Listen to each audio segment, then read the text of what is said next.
Bien, merci. Je ne veux pas monopoliser très longtemps la parole, je vais être un peu plus bref. Donc, je vais essayer de. Nous avons vu la nécessité des réseaux. Madame Nedia a parlé des camps. Les camps, c'est très bien, mais malheureusement en France, les camps, c'est des usines à gaz qui deviennent vraiment. Qui ne peuvent plus fonctionner. C'est pour ça qu'en France, on a créé les réseaux pour que les camps soient des centres de référence et non pas des centres de dépistage. Je pense que le dépistage, repérage et dépistage doit passer par les médecins généralistes, les parents, les pédiatres, et lorsqu'il y a un problème formé, bien sûr, et lorsqu'il y a un problème, d'adresser aux camps.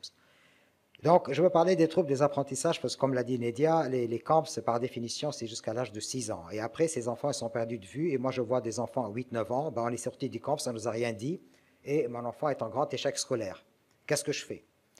Et donc, je pense qu'il est important que les pédiatres aussi, tout comme les troubles neurodéveloppementaux, doivent aussi être formés aux troubles au dépistage des troubles des troubles des apprentissages.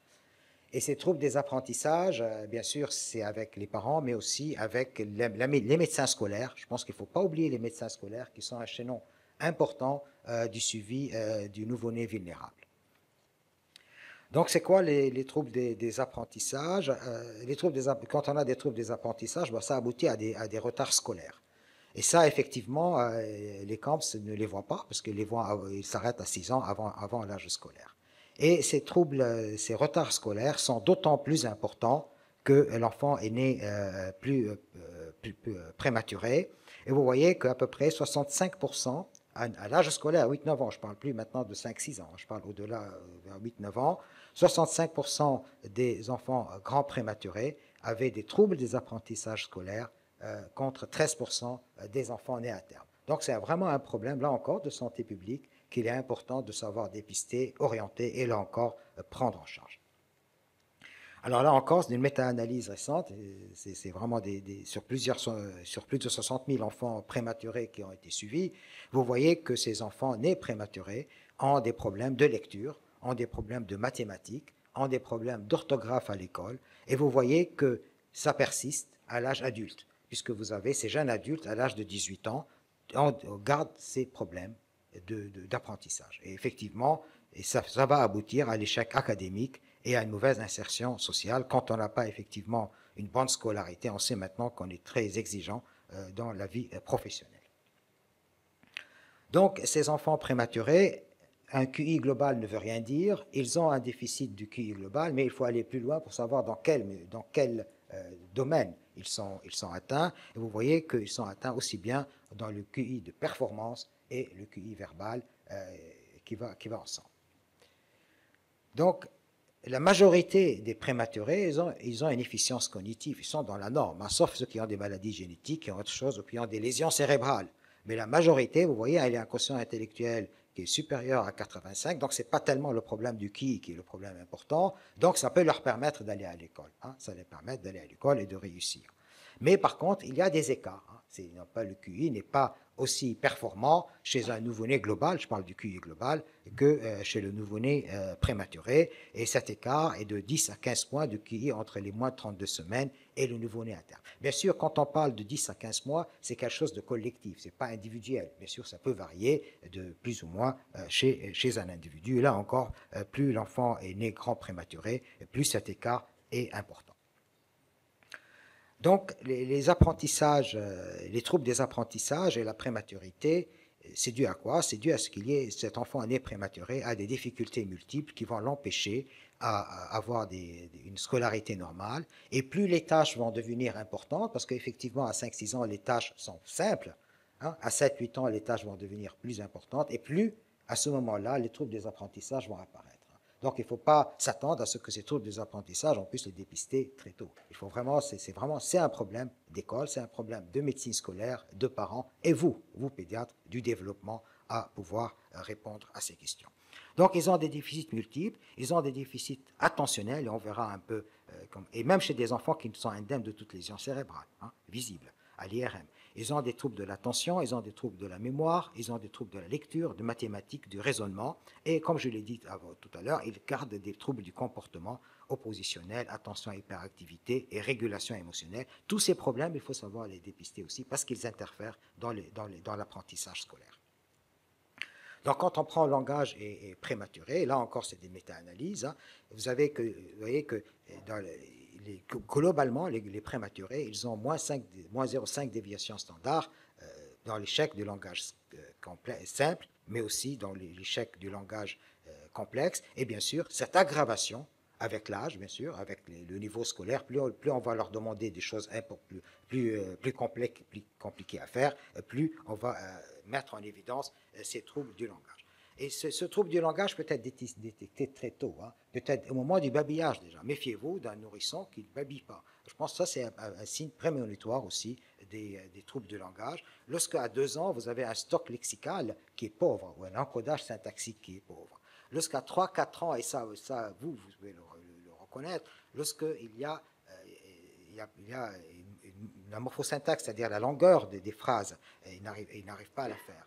À 6 ans, et ça c'est un point important qui est un précurseur du trouble du langage ultérieur, le trouble de la lecture, ce sont les difficultés phonologiques. C'est-à-dire, je ne sais pas dans la langue arabe comment vous devez avoir l'équivalent, mais c'est la manipulation des syllabes et la manipulation des phonèmes. Vous savez, à un moment donné, on a préconisé l'apprentissage de la lecture globale, on y revient, parce qu'on sait très bien que si on n'arrive pas à faire cette manipulation des unités syllabiques, des unités sonores, syllabes et phonèmes, on peut avoir effectivement des troubles du langage et de la lecture ultérieurement. Donc ça, c'est des choses qui peuvent être détectées très tôt, Alors, est-ce qu'on a des bases, pourquoi les enfants prématurés ont ces troubles du langage? Il y a des bases neurologiques. Je ne vais pas rentrer trop en détail, juste vous montrer quelques exemples. Il y a chez les nouveau-nés prématurés, même sans lésion cérébrale, il y a des altérations de la latéralisation cérébrale. Hein. Vous savez on sait depuis Broca que pour chaque tâche cognitive, il y a une structure cérébrale qui lui est dédiée. Et qu'on a aussi donc de latéralisation entre l'hémisphère des communications, entre l'hémisphère droit et l'hémisphère gauche, notamment au niveau des lobes pariétaux et temporaux. Et les lésions cérébrales, mais aussi sur des cerveaux sains, et je vais vous montrer toute une analyse que nous avons faite, même sur les cerveaux, sur des enfants qui ont une imagerie IRM normale, on peut avoir effectivement ces altérations de la latéralisation cérébrale au niveau du langage. Et est-ce que c'est dû à des phénomènes épigénétiques qui non seulement ont déclenché la naissance prématurée, mais aussi qui ont entraîné une altération de cette latéralisation cérébrale. Ici, c'est des IRM fonctionnels que nous avons réalisés. Vous avez ici, chez des enfants qui ont des IRM normales, hein, vous avez les enfants à terme, vous avez les enfants prématurés, et vous voyez ici, plus l'enfant est prématuré, plus ce problème de latéralisation existe chez ces enfants qui avaient des troubles du langage. Donc, il y a un substratum neurobiologique qui est un peu à l'origine de cette fréquence des troubles du langage chez l'enfant né prématuré. Alors là encore, je reviens à un phénotype de l'enfant prématuré. Est-ce qu'il existe un phénotype particulier de l'enfant prématuré? Comme je l'ai dit, ces enfants, ils ont des altérations au niveau de la mémoire de travail. La mémoire de travail, c'est ce que vous utilisez lorsque vous faites du calcul. Hein. Pour faire un calcul, il faut avoir une mémoire de travail pour retenir les chiffres qu'on vous a donnés, ou bien ce qu'on appelle l'empan des chiffres, c'est-à-dire si on demande à un enfant de donner 7 chiffres ou 8 chiffres à l'envers ou à l'endroit, c'est la mémoire de travail qui va lui permettre effectivement de réciter ces chiffres. Il y a le problème de l'attention, hein, j'ai dit un mot, mais j'y reviendrai, qui est un élément central dans les capacités cognitives, et les troubles de l'attention sont très fréquents chez le nouveau-né prématuré. Il faut savoir les détecter, et c'est remédiable, nous allons voir comment. Il y a aussi le phénotype comportemental, on a dit un mot, les difficultés d'hyperactivité, les difficultés émotionnelles, et beaucoup d'anxiété, beaucoup d'internalisation. Alors, les compétences attentionnelles, donc c'est une fonction qui est une cognitive élémentaire, qui va réguler les autres fonctions cognitives. C'est pour ça que j'ai parlé des fonctions exécutives. Nous allons voir un schéma, comment est-ce que cette attention, cette mémoire du travail, cette attention va régir le reste des fonctions cognitives. Donc, à l'âge scolaire, comment ça va se manifester? C'est l'enfant qui ne va pas pouvoir faire les attentions divisées. C'est-à-dire, on ne peut pas en même temps noter la consigne que donne l'instituteur et en même temps écrire. hein. Donc, c'est l'attention divisée. Ça vraiment, on va vous dire, bah, cet enfant, il est paresseux et il ne comprend pas ce qu'on lui dit. Ben non, malheureusement, il ne peut pas les faire. Donc, et ça se rééduque. Il y a des problèmes à se dire, bah, très bien, on va lui dire on va dire, par exemple, à cet enfant, à l'instituteur, de mettre cet enfant devant, de la consigne écrite, la consigne orale plutôt est écrite, elle est affichée sur le tableau, et l'enfant va pouvoir ainsi réfléchir et travailler. Donc l'attention divisée, c'est quelque chose qu'un nouveau-né prématuré est parfois incapable de faire. Un autre point, c'est focaliser un stimulus en inhibant les informations non pertinentes.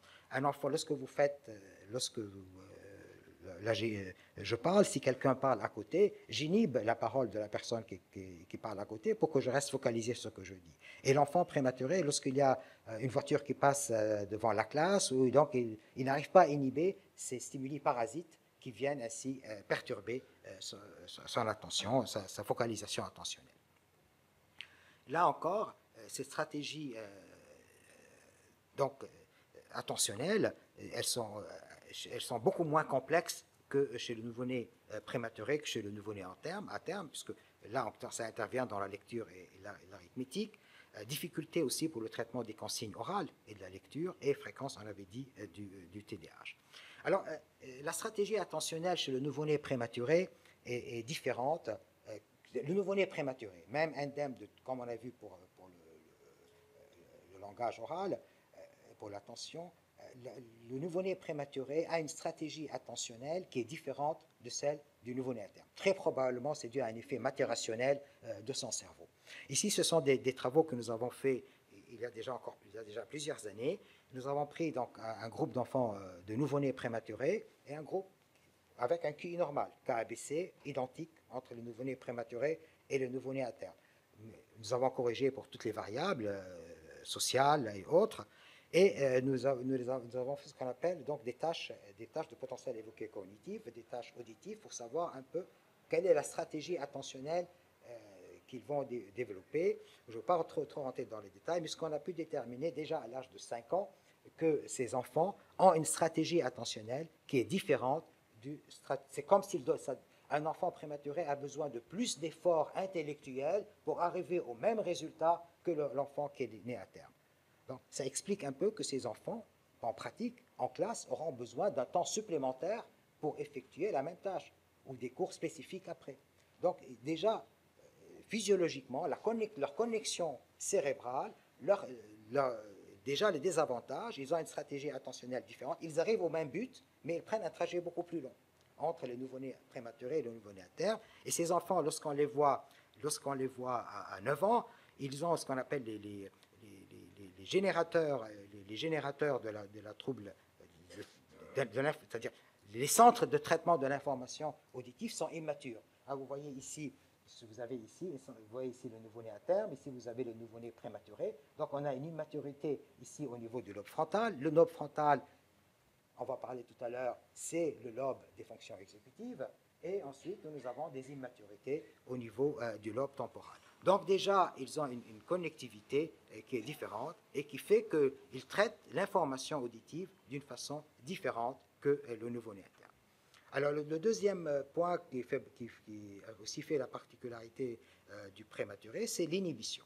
Donc l'inhibition, c'est un processus qui permet de bloquer, de supprimer des informations ou des réponses non pertinentes pour l'objectif à atteindre. Par exemple, ça se teste en clinique, ça se teste, est-ce que oui ou non l'enfant a une capacité d'inhibition, c'est-à-dire de résister aux tentations, au lieu d'être, on le dit en classe, cet enfant il est dispersé, et dès qu'il y a le moindre bruit, le moindre froissement de papier derrière, il est complètement dispersé dans son attention. Et là encore, c'est un problème, c'est que cet enfant a un défaut de ses capacités d'inhibition. Ça se teste, et on peut effectivement y remédier. Alors, tout ceci aboutit à ce qu'on appelle la flexibilité cognitive, c'est-à-dire à ce qui se définit comme étant la capacité de changer de stratégie au cours d'une tâche. Je veux par exemple, un enfant qui a une flexibilité cognitive, c'est une capacité à changer ses perspectives, sa façon de penser, des habilités à modifier ses priorités en cours, une capacité à admettre ses erreurs. Donc toute cette flexibilité cognitive que l'enfant prématuré peut avoir, dans laquelle il peut avoir des problèmes, peuvent aboutir effectivement à des troubles des apprentissages scolaires. Alors, quand on prend effectivement un profil des fonctions exécutives chez les enfants nés prématurés, là encore indemnes de lésions neurologiques à 4 et 12 ans, on voit que ces enfants ont une moins bonne réponse inhibitrice, ils ont une moins bonne mémoire de travail, ils ont de moins bonnes performances à la planification d'une tâche, comment je veux planifier mon tâche, comment je veux m'organiser, ils ont une moins bonne capacité à passer d'une tâche à une autre. Donc tout ceci, bien sûr, c'est quelque chose maintenant qu'on sait que c'est très fréquent chez les nouveau-nés, chez les enfants nés prématurés, que ce soit ici à l'âge de 4 ans ou à l'âge de 12 ans. Comme je l'ai dit, ces perturbations, malheureusement, persistent avec l'âge, et plus on demande une tâche complexe au cours de la scolarité, plus elles vont se révéler. Alors voilà, c'est juste ne pas retenir ce modèle. C'est un modèle des fonctions exécutives, hein, c'est le modèle d'Alice Diamond. Donc ces fonctions exécutives, c'est quoi? Ce sont ces fonctions de haute capacité, c'est les chefs d'orchestre en fait, hein, et qui sont, c'est l'attention, c'est la mémoire de travail, c'est l'inhibition dont j'ai parlé, c'est la flexion cognitive, qui vont en fait régir ce qu'on appelle l'intelligence fluide, hein. L'intelligence fluide, c'est le raisonnement, c'est résoudre des problèmes et se planifier. Donc vous voyez déjà, lorsqu'on a dans les systèmes de base des déficiences chez le nouveau-né, des altérations chez le nouveau-né prématuré, ben on va avoir une intelligence fluide, hein, ce n'est pas l'intelligence cristallisée. La différence de l'intelligence cristallisée, c'est l'enfant est capable de savoir, de connaître la géographie et de connaître tout. Mais l'intelligence fluide, c'est-à-dire c'est la capacité de raisonner, de résoudre des problèmes ou bien de planifier, qui est souvent altérée chez ces enfants et chez qui on a vu les statistiques peuvent présenter des troubles scolaires importants. Alors, les prématurés, ils ont effectivement, comme on parle de dyspraxie, ils ont aussi des dysfonctions exécutives. Ces dysfonctions exécutives, c'est des difficultés donc académiques et comportementaux qui sont présentées par les enfants prématurés. C'est fréquent, c'est précoce, et comme on l'a vu, c'est durable jusqu'à l'âge adulte. Ces troubles des fonctions exécutives vont se révéler le plus souvent à l'âge scolaire quand la demande cognitive s'accroît. Ce n'est pas à l'âge préscolaire, c'est après 7, 8 ans, 9 ans. C'est pour ça qu'on les voit après en difficulté, ces parents et ces enfants. Ils peuvent persister jusqu'à l'adolescence, voire même jusqu'à l'âge adulte. Donc comment est-ce que ça va se manifester? Donc ce sont des troubles transversaux, plusieurs domaines cognitifs et comportementaux, défaut d'inhibition, impulsivité. C'est l'enfant qui répond tout de suite avant que la question ne soit terminée.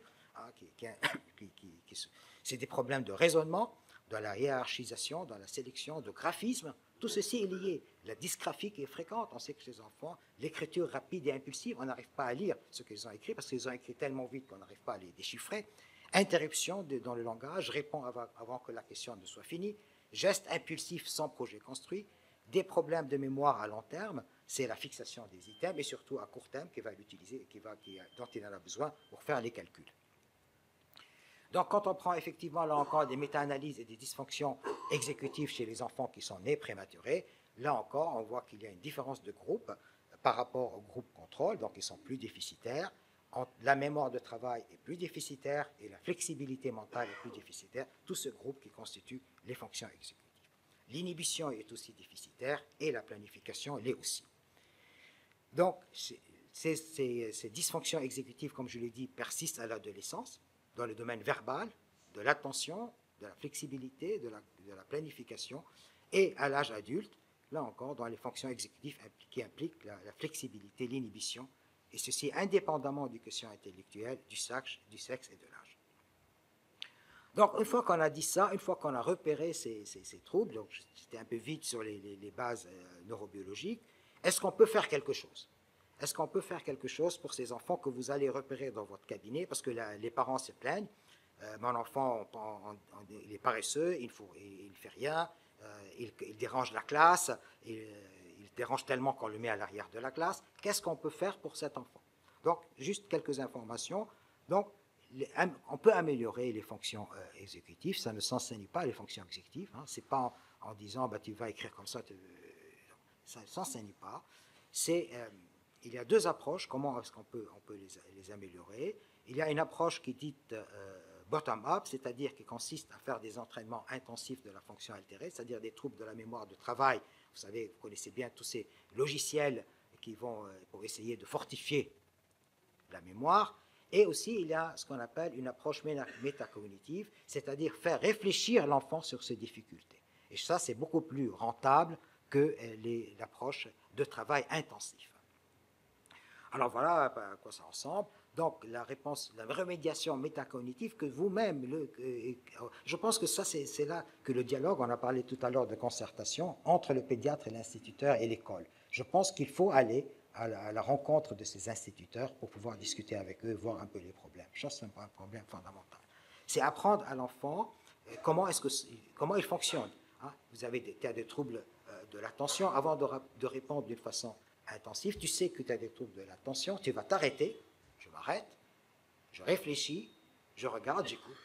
Donc voilà, ça c'est des choses, et ça c'est des consignes qu'on peut mettre à l'enfant sur son cahier, un post-it, voilà, à l'école, comment est-ce qu'on va pouvoir remédier. Ça fait partie d'une des remédiations, il y en a plusieurs. C'est ce qu'on appelle c'est-à-dire il faut amener l'enfant à prendre conscience de son trouble, pourquoi il a ces troubles, hein, d'une façon très simple. Hein, voilà, tu as une partie du cerveau qui gère cette partie de tes apprentissages qui ne fonctionnent pas comme elle devrait fonctionner. Et avant de répondre, tu vas être impulsif, tu vas répondre tout de suite à une question, bah, tu vas attendre, tu écoutes, tu réfléchis et tu réponds. Donc il y a des jeux là-dessus, on verra tout à l'heure. Il y a aussi ce qu'on appelle, ça c'est la restauration top-down, donc métacognitive, la restauration bottom-up, c'est-à-dire essayer d'entraîner d'une façon intensive, par exemple la mémoire, une des fonctions. Alors, il y a des logiciels, il y a Cogmed, je ne sais pas si certains d'entre vous le connaissent, il y a des orthophonistes dans la salle, qui est utilisé par pas mal d'orthophonistes. Ce sont des logiciels intensifs, plusieurs séances par semaine, plusieurs semaines, pour qu'on améliore cette mémoire. Donc, on la fait travailler de façon intensive. Alors, ça peut améliorer la mémoire, mais malheureusement, c'est cette approche bottom-up, c'est-à-dire intensifier une tâche déficitaire, n'améliore pas les autres fonctions, n'améliore pas la flexibilité, n'améliore pas les autres fonctions.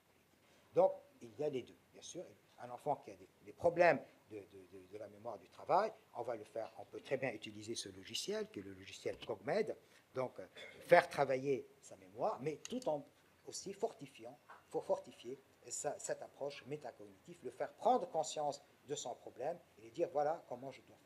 Ça peut être, par exemple, on sait très bien que ces enfants qui oublient la moitié de leur cartable à l'école, ça peut très bien se faire. Ça, voilà, comment tu planifies, comment tu organises ton cartable. Donc, ça, c'est un point important que l'enfant prenne conscience de ce déficit. Donc, on peut aussi utiliser d'autres stratégies. Par exemple, un enfant qui a un trouble de la mémoire verbale, hein, il ne peut pas retenir toute une série de mots, on va essayer de faire travailler chez lui la mémoire visuelle.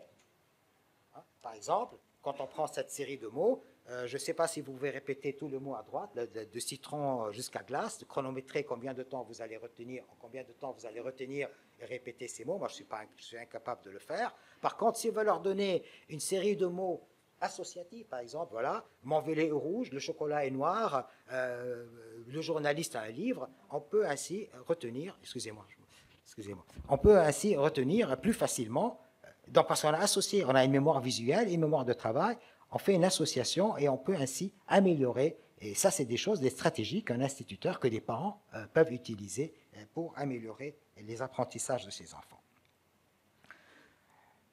On a parlé de la remédiation, donc c'est une focalisation, gestion du temps, je m'arrête, je regarde, j'écoute, je planifie, ça c'est la mémoire de travail. Alors ces remédiations cognitives, ça peut se faire en petits groupes, par atelier. Vous voyez par exemple chez les enfants qui ont les troubles de l'attention, c'est des groupes ou des enfants âgés entre 9 et 14 ans, c'est des ateliers qu'on avait réalisés il y a quelques années, mais c'est très prenant, et malheureusement on a dû s'arrêter parce que c'est très prenant. Nous sommes 2 intervenants, nous commençons donc c'est 10 heures par semaine et pendant 10 semaines. Donc c'est des choses qui sont très lourdes, mais on peut y arriver. Alors il y a d'autres logiciels de remédiation qui associent aussi bien le travail intensif d'une fonction que la partie métacognitive. Par exemple, dans ce Reflector, qui est un logiciel aussi qui date des années 2000, qui n'est pas récent, va dire, voilà, vous avez 5 personnages, vous avez un détective, une bibliothécaire, vous avez un architecte, vous avez vous avez un artisan, et chacun vous allez vous identifier à un personnage, et vous allez ainsi pouvoir améliorer vos étapes de réflexion. Alors, par exemple, détective, je m'arrête, je réfléchis, j'observe. Donc je prends le rôle de détective. La bibliothèque, je me questionne, je cherche l'information, on va voir quelques exemples. Donc par exemple, on va dire à un enfant, tu vas par exemple me nommer ces images-là pour faire donc ces différentes images. Donc moi, je veux jouer le rôle de la bibliothèque, je vais aller chercher le bibliothécaire, je vais aller chercher l'information. Qu'est-ce que je veux faire? Je veux par exemple réunir toutes les images qui représentent un animal, ici en rouge, ou bien toutes les images qui représentent un moyen de transport. Hein, c'est la partie verte. Donc ça fait partie de ces remédiations cognitives qu'on peut mettre en place. Mais ce qu'il faut savoir, que les ateliers ne suffisent pas. Les enfants ne bénéficient de ces remédiations que si, d'une part, que non seulement ils assistent à ces ateliers, mais aussi qu'il faut qu'il y ait un suivi à domicile. C'est-à-dire qu'il faut que les parents soient impliqués dans cette formation. S'il n'y a pas un suivi à domicile, s'ils ne font pas les mêmes exercices à domicile, la portée préventive de ces remédiations sont assez limitées. Donc, Reflecto, effectivement, ça c'est les résultats qu'on a utilisés, c'est des enfants 10 exécutifs à 10 ans. Chez les enfants de 10 ans, il y a une amélioration des performances, de l'inhibition, de la planification, mais pas des autres fonctions exécutives, toujours pareil, c'est limité. Ce qu'il faut savoir aussi, c'est qu'on a trouvé que ces résultats ne sont pas pareils chez des enfants qui sont bilingues. Par exemple, un enfant qui parle le français et l'anglais, il n'a pas les mêmes résultats que celui qui est monolingue. Vous avez un psychologue tunisien qui a travaillé aussi là-dessus chez l'enfant. Là encore, chez l'enfant, par exemple, une écriture en arabe, qui est de droite à gauche, elle n'est pas la même que la lecture latine. Donc là encore, donc il faut savoir l'adapter, mais je pense que vous avez d'excellents psychologues qui travaillent sur ce sujet, l'adapter effectivement à la culture et à la langue arabe pour pouvoir effectivement faire bénéficier les enfants de ces remédiations. Donc, ces méthodes de remédiation, ça bénéficie aux plus déficitaires. Si on les fait chez des enfants qui n'ont pas de déficit de fonction exécutive, on leur fait 10 semaines de travail intensif, et ça ne s'améliore pas au bout de 10 semaines. C'est uniquement chez les enfants déficitaires qu'il y a une amélioration. Tant mieux, c'est ce qu'on cherche d'ailleurs. Il faut qu'il y ait une assiduité aux ateliers, mais aussi à l'école et à la maison. C'est important que ces devoirs, ces ateliers se poursuivent. Il faut favoriser le soutien scolaire. On ne peut rien faire sans l'instituteur. Comment est-ce que l'instituteur, j'ai donné l'exemple de la consigne orale qui doit être écrite, donner le temps supplémentaire à un enfant, savoir peut-être le mettre en avant pour qu'il puisse aussi mieux suivre, mieux avoir une attention plus fixée, et aider l'enfant à prendre conscience aussi de ses capacités. On ne va pas dire à un enfant, t'es mauvais dans ce domaine, non, tu peux faire, tu as des capacités dans ce domaine qui sont très bien, il faut peut-être d'autres domaines qu'il faudrait améliorer. L'accompagnement scolaire, c'est les remarques positives, c'est limiter les distracteurs, c'est placer l'élève devant, par exemple, un plan de partage de travail qui est rangé. Vous savez, ces enfants-là, c'est un peu le foutoir sur leur pupitre, hein. Donc déjà leur apprendre à ranger leur cartable, à ranger leur pupitre.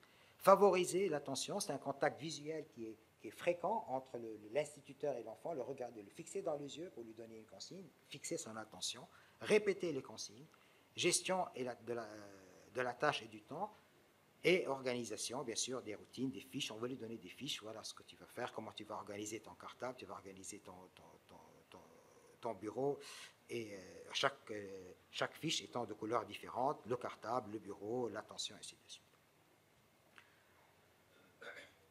On va passer, c'est juste, qu'est-ce qu'on peut faire? Impulsivité, stop, je regarde, j'écoute avant de répondre, je ne réponds pas tout de suite. Hyperactivité, féliciter les comportements calmes à l'école.